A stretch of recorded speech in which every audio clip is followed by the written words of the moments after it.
Welcome back. We are learning much more about the migrant crisis right here in Chicago. I spoke with Christina Passione-Zayas, the city's first deputy chief of staff. She gave me insight on how the crisis is impacting the city and the state financially. Already this week, 41 buses have rolled into Chicago, and that means there are now 11,000 migrants living in shelters.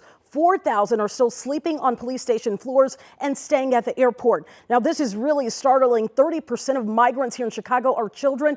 Majority of them are attending Chicago public schools. Right now, the state is footing the bill for what they call temporary housing, apartments and homes that are rented out for migrants. The state is paying on the high end $9,000 in rental assistance over a 6-month period of time. With that comes help moving in and a starter kit to furnish the apartment. And a starter kit to furnish the apartment. And a starter kit to furnish the apartment. What?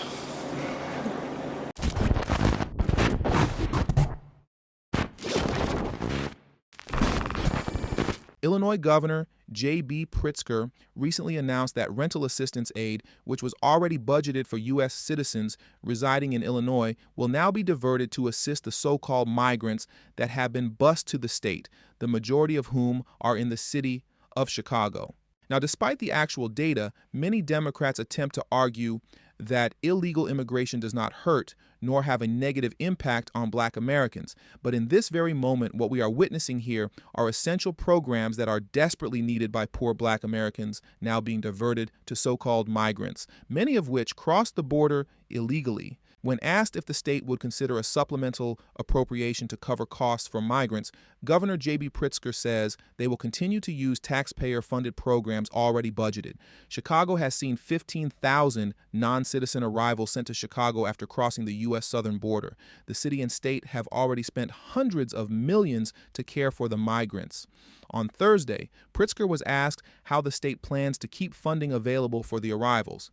Pritzker said while the state budget is balanced, they do not have any extra funds and have been forced to divert taxpayer funds from other programs. We have taken some of the programs that have pre-existed the crisis and adjusted them to help with the migrant crisis, Pritzker said.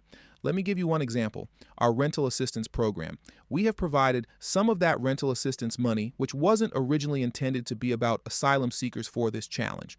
State Representative David Freese told the Center Square that the plan to divert taxpayer funds intended for legal residents who need support is not the right move.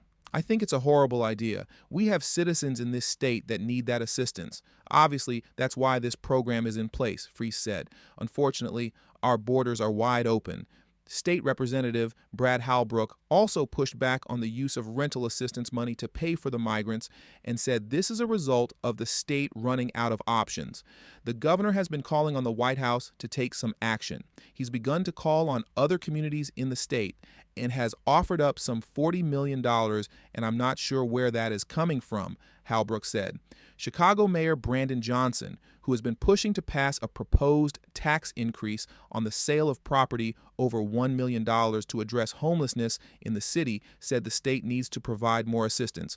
I am going to continue to my part. I have expressed that the state has to do more. I have expressed that the federal government has to do more, Johnson said. That's just where we are today. It's anticipated city and taxpayer funds could cost more than $500 million to care for the incoming non-citizens. Once again, the argument that illegal immigration does not negatively impact Black Americans is a complete lie. So-called migrants, so-called asylum seekers, illegal immigrants, you can place whatever label you want on them. That still doesn't change the reality of the fact that this issue negatively impacts Black Americans the most.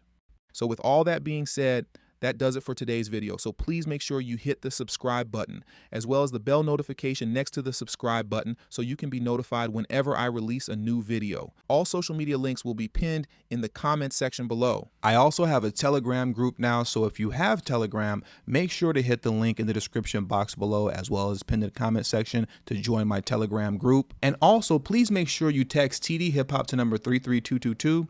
That's tdhiphop to number 33222. That way you'll get a text text notification whenever I release a new video, but it also serves as an insurance plan for myself, so in case YouTube ever gives me the axe, I'll be able to send you a direct link to where you can find me next. And last but certainly not least, for those of you who have a love and appreciation for the work that I put in on this channel, the number one way you can show your support is through Patreon. For only $3 a month, that will help put me in position to take TD Hip Hop Media off of YouTube. Remember, the goal is not to grow big on YouTube, but to grow independent of YouTube. And for those of you who have issues with joining Patreon, you can also hit the join button that's next to the subscribe button, and that way you can become an official channel member for as little as $3 a month as well. And lastly, if you haven't already, please make sure you join the emailing list. There is no way that I can go independent of YouTube if I cannot take the audience with me. And the link to that will be pinned in the comment section as well.